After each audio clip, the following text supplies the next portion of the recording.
Good morning. So today we are moving into day 14, revision day, right?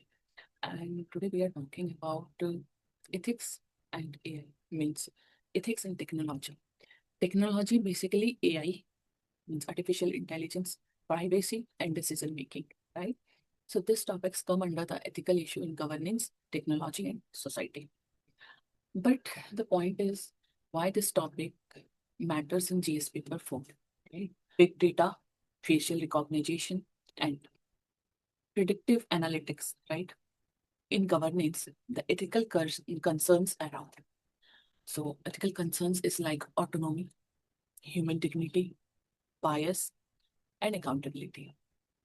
This all, this accountability, bias, human dignity, autonomy, this all have become a more prominent than ever, right? So let's understand, means first let's understand the core concept of ethics in technology, right? So first you have to try to understand what is ethics in technology, right? See, ethics in technology refers to the moral framework, okay? Moral framework that governs the use, design, and implementation of modern technology to ensure the public good and protect the human rights. So, okay, we understand the ethics in technology, but what is AI in governance? Right? Again, the question is that because if we are going to understand the concept, so question is that what is AI in governance? Let's understand this thing in whiteboard. Let's move to the whiteboard.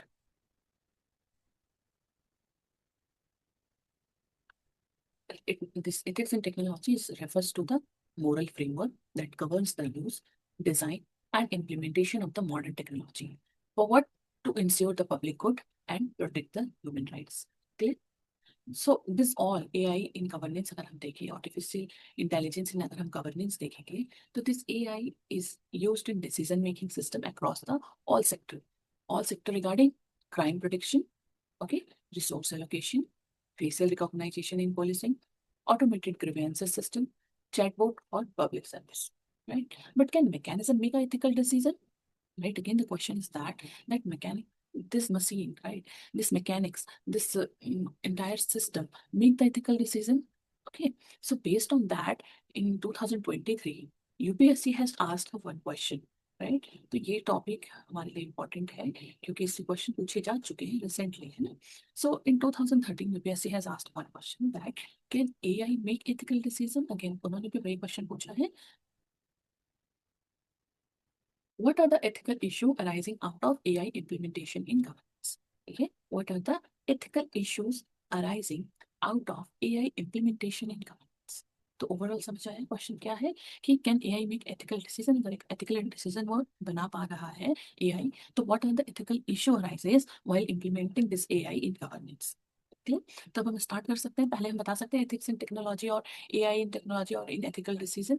First we have to explain. Intro में हम क्या कर सकते हैं? In introduction, देखो आप introduction में क्या लिख सकते हो? इंट्रोडक्शन में आप लिख सकते हो एआई से स्टार्ट कर सकते हो, ठीक है? एआई को एक्सप्लेन करोगे आप एथिकली कितना करेक्ट है और कितना सही रॉन्ग है, ठीक है? और उसको कनेक्ट करोगे एथिकल डिसीजन के साथ, राइट?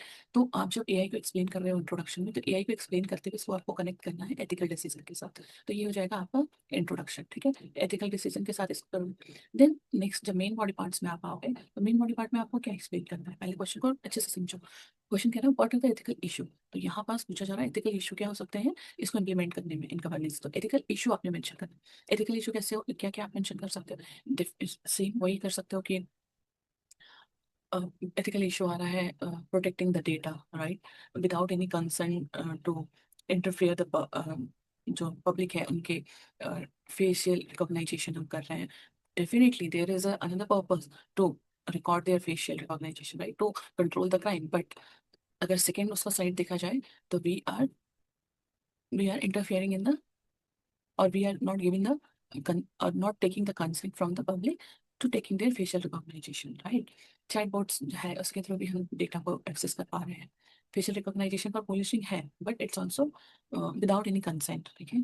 तो बहुत सारे एथिकल इशू क्रिएट हो जा रहे हैं जो गवर्नमेंट के डेटाज हैं, ठीक है, वो काफ़ी ज़्यादा शेयर हो जा रही है। वो भी एक इशू है, एथिकल इशू है because the in the name of the transparency, right, in the name of the transparency, in the name of the और क्या बोल सकते था, प्राइवेसी, इन सब के नाम पे, ठीक है। एथिकल चैलेंजेस हम और क्या लिख सकते हैं? देखो, पहला तो हम बता सकते हैं कि प्राइवेसी, एथिकल कंसर्न में अगर हम बताना चाहें, एथिकल इशू हम बताना चाहें, तो पहला हम बता सकते हैं privacy. Through the privacy, first ethical issue is privacy. Privacy किस तरीके का? फॉर अनऑथराइज्ड डेटा यूज और सर्वेलेंस, राइट। फॉर एग्जांपल, जैसे CCTV in smart city, right. CCTV in smart city tracking the movement without the consent, this is the one ethical issue, right. Example मैं बता रही हूँ। दूसरा exam issue हम बता सकते हैं bias and discrimination. Bias and discrimination कैसे? देखो, algorithm reflects the social prejudice, right? Algorithm reflects the social prejudice. For example, AI resume filter rejecting women candidate, right? AI resume filter rejecting women candidate. So यहाँ bias create हो रहा है ना? यहाँ discrimination हो रहा है। देखो, थर्ड अप और क्या हो सकता है? Lack of accountability. अगर हम एथिकल इशू ही देख रहे हैं तो lack of accountability, how it is, see, no clear responsibility when AI fails. अगर आर्टिफिशियल इंटेलिजेंस फेल हो जाता है, so there is no any clear responsibility, है ना। For example, misdiagnosis by AI in health system, है ना। Misdiagnosis by AI in health system अगर हो जाए तो प्रॉब्लम, राइट। इसी तरीके से अगर हम अ, और एक प्रॉब्लम देखें तो that is called black box decision, means opacity, ठीक है। Black box decision means opacity. Opacity means no explainable logic to outputs. Whatever outputs we get, there is a no any explanation, है ना, there is no any proof, right? So algorithm deny the pension claim automatically. Example बता रही हूँ आपको, देखिए, sometime algorithm deny the pension claims automatically. So this is the problem और another ethical issue। और आप क्या लिख सकते हो ethical issue में? Digital divide. Digital divide means marginalized group excluded। Marginalized group excluded means, for example, tribal population not included in tech-based direct benefit system। DBT system जो है, डायरेक्ट बेनिफिट ट्रांसफर सिस्टम है ना, तो उसमें जो tribal population है, they are not included. Why? Because they don't have enough data, they are not registered in system, right? So through this, digital divide is the another ethical issue which not marginalized a group, they excluded the marginalized group. So this is the one ethical issue. Next, depersonalization. Depersonalization means treating the citizens like a data sets. This is the very important ethical issue. If you are going to write this, definitely you will get the good marks. That is, depersonalization means treating the citizens like data sets, right? Means reducing the complex grievances to ticket number. Reducing the complex grievances to ticket numbers. So these all are the ethical issue. You are able to mention that in your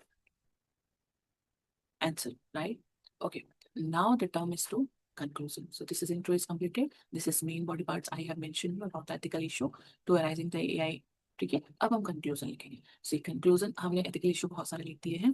so now the term is, अब conclusion को भी हमने issue बना के नहीं लिखना है। First you have to keep this in mind that we are not writing the conclusion like a complain, ठीक है।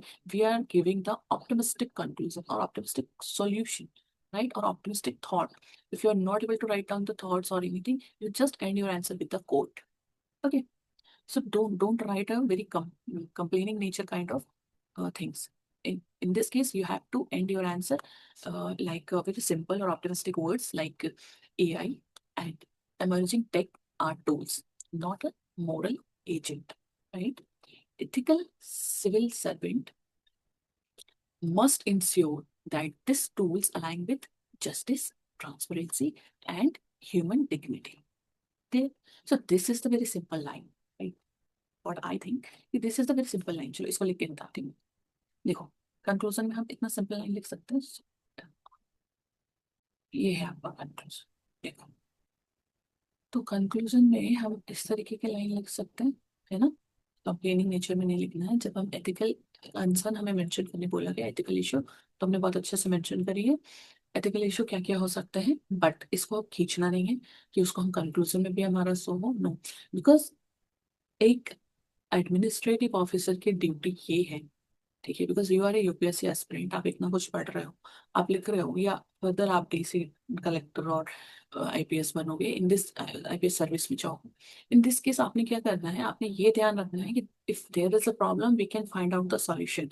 सो always make your mind a solution oriented mind, है ना। This is the difference between the means जो preparation नहीं कर रहे हैं और जो प्रिपरेशन कर रहे हैं। This is the very means very thin difference between the people, जो एडमिनिस्ट्रेटिव सर्विस में है और जो एडमिनिस्ट्रेटिव सर्विस में नहीं है, या फिर जो इस यूपीएससी की तैयारी कर रहे हैं और जो नहीं कर रहे हैं। उनमें जो डिफरेंस ये है कि if we are asking somebody who are not preparing for the UPSC, so they are giving us the ethical issue, that's different। और इशू अगर कहीं आता है तो वो बताएंगे, हमें कंप्लेन बताएंगे, but they are not giving the solution, right. तो हमें क्या सिखाया जा रहा है through the answer writing, to make your mind a solution oriented. First you have to find out the problem, right. तो मेन बॉडी पार्ट में हम प्रॉब्लम को मेंशन करते हैं, बट कंक्लूजन हमसे इसलिए ही लिखवाया जाता है so that we can turn our mind into the solution oriented mind.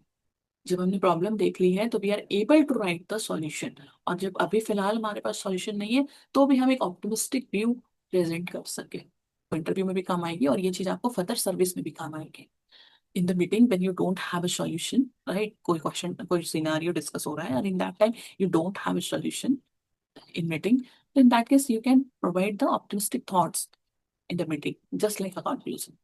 ठीक है, तो हम इस तरीके से बहुत सिंपल वर्ड्स में अपने कंक्लूजन को लिख सकते हैं। जस्ट ट्राई टू अंडरस्टैंड कि हम intro, main body part, conclusion इस तरीके से ही आंसर क्यों लिखते हैं यूपीएससी में। ठीक है, देयर इज अ रीजन, है ना। इस तरीके से हमें अपने माइंड को होल्ड करने के लिए बताया जा रहा है। So this is also the training, answer writing जो हम लिख रहे हैं, this is also the training for our mind, कि हमें अपने माइंड को सॉल्यूशन ओरिएंटेड बनाना है। So that's why we are providing the conclusion in a optimistic way, that's why we are providing the conclusion in a solution way. ठीक है, तो आप कंक्लूजन इस तरीके से ऐड कर सकते हो that AI and emerging tech are tools, not the moral agents। Ethical civil servant must ensure that these tools align with justice, transparency and human dignity। See, बहुत ज्यादा नहीं लिखना है, you have to use the ethical keywords because this is the GS paper 4। इसलिए आपने इसमें ethics के जितने भी keywords है उसको आप यूज करो so that you can get the good marks। ठीक है, वहां पास आपने नेता नहीं बनना है, आंसर लिखते टाइम आपने नेता नहीं बनना है। You have to write a lot something there, no you just be a very conscious कि आप क्या लिख रहे हो, है ना। कम शब्दों में आपने बहुत सारी बातें कहनी है, so you have to use the keyword. जो आप जिस पेपर को लिख रहे हो उस पेपर का आपने कीवर्ड्स यूज करना है। ठीक है, मैंने पहले भी आपको एग्जांपल दिए थे। फॉर एग्जांपल, अगर हम मैथ्स का पेपर लिखते हैं तो मैथ्स में हम प्लस और माइनस ये यूज करते हैं, लेकिन अगर हमें इकोनॉमिक्स में बात करनी पड़े तो हम प्लस माइनस नहीं लिखेंगे, है ना, या इंक्रीज डिक्रीज नहीं लिखेंगे। इकोनॉमिक्स में हमें सरप्लस लिखना होगा और डिफिसिट लिखना होगा। क्लियर। तो इसी तरीके से जब हम एथिकल के सब्जेक्ट्स, एथिक्स के सब्जेक्ट्स को पढ़ रहे हैं तो हमने इसमें एथिकल कीवर्ड्स यूज करने पड़ेंगे। क्लियर, चलो ये तो हो गया कैसे हमें आंसर लिखना है। Clear, now let's move to the case study. इसी पर्टिकुलर टॉपिक से हम एक केस स्टडी को डील करेंगे, इसके बाद हम एक मॉडल आंसर को लिखेंगे। ठीक है, चलो केस स्टडी जो है वो है दैट, एक मिनट, हाँ, मैं आपको देती हूँ केस स्टडी। केस स्टडी को आप आराम से पढ़ो और मुझे अपना सही आंसर बताओ कि क्या हम इसमें कर सकते हैं।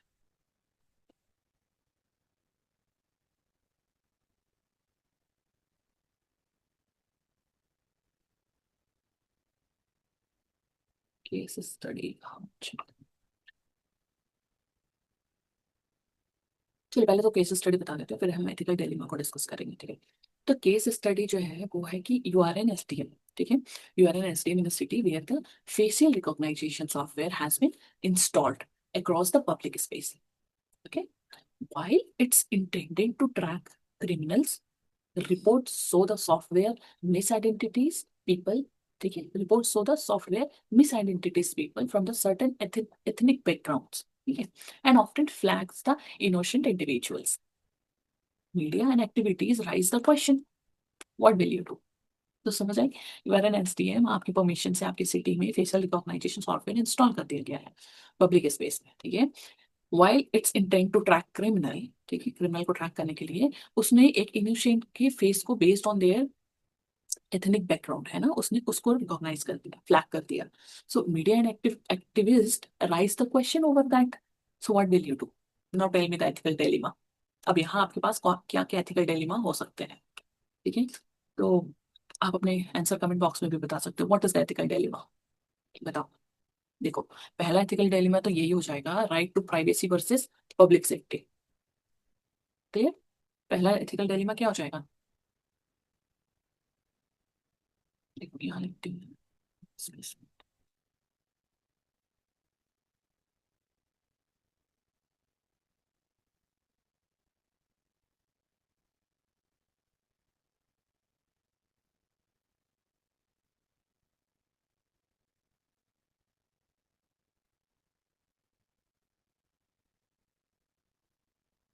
ये होप सो ये आप लोग को विजिबल है।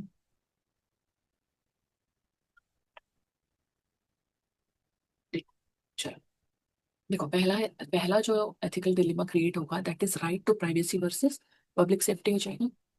ओके। दूसरा हो जाएगा आपका डिस्क्रिमिनेशन वर्सेस इफिशियंसी हो जाना है। और तीसरा क्या हो जाएगा? Accountability versus technological faith. तब आप इसको एक्सप्लेन कर with example. So note down करो आप ये केस स्टडी को एज अ प्रैक्टिस, ठीक है?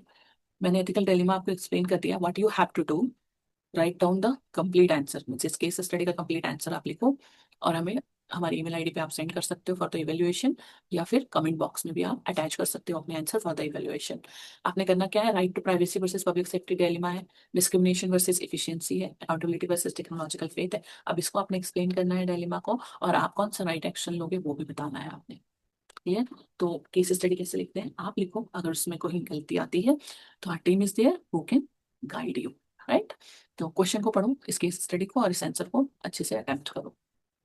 ओके, चलो केस स्टडी तो हो गया, अब आगे चलते हैं। आगे हमने पढ़ना है, एक मॉडल आंसर को समझना है।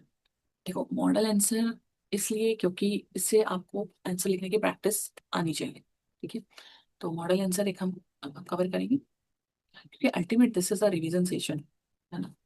तो रिवीजन आंसर का ही होना चाहिए कि आपको उससे डेटा मिलता रहे। मॉडल आंसर, ठीक है? मॉडल आंसर किसका? पीवाईक्यू जो हमने 23 अभी हमने डिस्कस किया। तो उसमें वही क्वेश्चन है, can AI make a ethical decision, और what are the ethical issue rising out the AI in governance. तो मैंने आपको ऑलरेडी ये एक्सप्लेन कर दिया है, फिर भी आपको एक आंसर लिख कर दे देती हूँ सो दैट कि आप उसको और अच्छे से समझ सको। तो देखो, यहाँ पास एआई को एक्सप्लेन करते हुए एथिकल डिसीजन के साथ इमर्ज किया गया है, ठीक है? Ethical decision require the human judgement और कंपेशन कॉन्स्टिट्यूशनल वैल्यू को यूज करो आप अपने आंसर में, तो आंसर आप अच्छे से लिख सकोगे। इसके बाद इसमें पूछा गया था कि इन गवर्नेंस इसमें एथिकल इशू क्या आ सकते हैं। तो प्राइवेसी वायलेशन आ सकता है, बायस मैंने आपको बताया, ऑपेसिटी आ सकती है, अकाउंटेबिलिटी आ सकती है, ठीक है? और इसके साथ ही आप इसको मेंशन करो कि क्या क्या दिक्कतें हो सकती हैं, जैसे legal safe guard, transparent protocol, value sensitive design, ये सारी चीजें आएंगी। इसके साथ ही हमें कंक्लूड कैसे कर देना है, तो यहाँ भी एक कंक्लूजन मैंने आपको बताया कि we can use this kind of conclusion, है ना? और इस तरीके के कंक्लूजन आप लिख सकते हो। सॉरी, ये वाला ethical concern must the technology under the human control and align with the spirit of justice and dignity. वही चीजों को यहाँ भी लिखा गया, वहां भी लिखे हैं, राइट? देखो, कीवर्ड्स इस आंसर के लिए आप कीवर्ड्स क्या क्या लिख सकते हो, तो ये कीवर्ड्स यहाँ आपको देखो, इथिक्स कीवर्ड टू यूज, ठीक है? एल्गोरिथम एंड अकाउंटेबिलिटी है, वैल्यू सेंसिटिव डिजाइन है, इन्फॉर्म्ड कंसेंट है, ये कीवर्ड्स है जो हमने इस आंसर में यूज किए हैं। तो उन सबको आप अपने जब आप अपने कॉपी में लिखोगे या अपनी नोटबुक में, तो वहां पास या एग्जाम हॉल में जब आप लिखोगे तो इस तरीके के कीवर्ड्स को आपने अंडरलाइन कर देना है, क्योंकि वहां तो हम बोल्ड नहीं कर सकते, तो इस तरीके से आप अंडरलाइन कर, ठीक है? इथिक्स के कीवर्ड्स को, तो इस तरीके से आप अपने आंसर को लिख सकते हो। This is the format to write your answer. से इस तरीके के टॉपिक्स को जब आप पढ़ रहे हो तो इसको आप ऐसे के लिए भी प्रिपेयर करो, क्योंकि जब आप इस तरीके के टॉपिक को पढ़ोगे, ठीक है, तो ये टॉपिक अगर आप डेप्थ में पढ़ लेते हो तो जस्ट इस तरीके के टॉपिक जब आप पढ़ रहे होते हो तो इसको आप अपने ऐसे टॉपिक में भी यूज कर सकते हो। ऐसे ऐसे भी आ सकता है, for example, can artificial intelligence B truly ethical, है ना? या फिर data is the new oil, okay, but what at the moral cost. Clear? ये भी एक ऐसे टॉपिक बन सकता है। इसके साथ ही एक टॉपिक और बन सकता है, that is machine can perform but can they decide. Machine can perform but they can decide. तो जो हमने अभी केस स्टडी एसडीएम वाली पढ़ी है, ठीक है, फेशियल रिकॉग्नाइजेशन फॉर क्रिमिनल वाली, उसके उसमें आप एक तरीके के स्टोरी की तरह इसको लिख करके अपना ऐसे लिख सकते हो, है ना? तो अगर आपको ऐसे के भी टॉपिक्स चाहिए तो let me know in the comment box, so we can provide you the ऐसे टॉपिक्स। प्लस कैसे लिखना है ऐसे को, 6 to 7 पेजेस में हम कैसे लिखेंगे वो भी फिर हम डिस्कस करेंगे। But now you have to practise your complete topics in a very detailed manner so that you can easily perform in the essay paper also। ठीक है। इंटरव्यू में भी ये इस तरीके के टॉपिक्स आपको काम आ सकते हैं। इंटरव्यू में आपसे क्वेश्चन पूछा जा सकता है like would you support the facial recognization for सब पब्लिक सेफ्टी। ठीक है। तो एज ए एसडीएम जो उसके पास एथिकल डिलेमा होगी, उसी तरीके से आपको भी कंसिडर किया जा सकता है और ये क्वेश्चन आपसे पूछा जा सकता है। ठीक है। इवन ये भी पूछा जा सकता है कि so the balance view means so the balance view on privacy. ठीक है। So the balance view on privacy, fairness and efficiency as a district collector.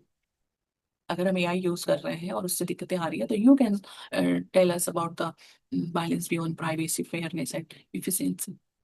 Clear. तो be prepare in a full way. अगर आप अभी पढ़ रहे हो तो ये आपको ऐसे में भी आप लिख सको, इंटरव्यू में भी इसके बारे में बोल सको, इस तरीके से लिखो। क्योंकि ये जो चीजें आप इंटरव्यू में बोलोगे या फिर जो आप ऐसे पेपर में लिखोगे, यही चीज आप एथिक्स के डिलेमा में लिख सकते हो और उसी सॉल्यूशन को आप अपने कंक्लूजन में लिख सकते हो। तो एवरीथिंग इज कनेक्टेड। ठीक है। जस्ट ट्राई टू अंडरस्टैंड कि हमने पूरे 360 डिग्री में पढ़ाई करनी है इसको। राइट। तो आज के लिए इतना ही। यही बोलूंगी कि लास्ट में एंड आप अच्छे से करो, ऑप्टिमिस्टिक वे में करो। That's it for today. कल फिर मिलेंगे न्यू टॉपिक के साथ, and if you want a ऐसे topics so let me know. Okay. Till thank you so much. पढ़ाई करते रहिए, प्रैक्टिस करते रहिए।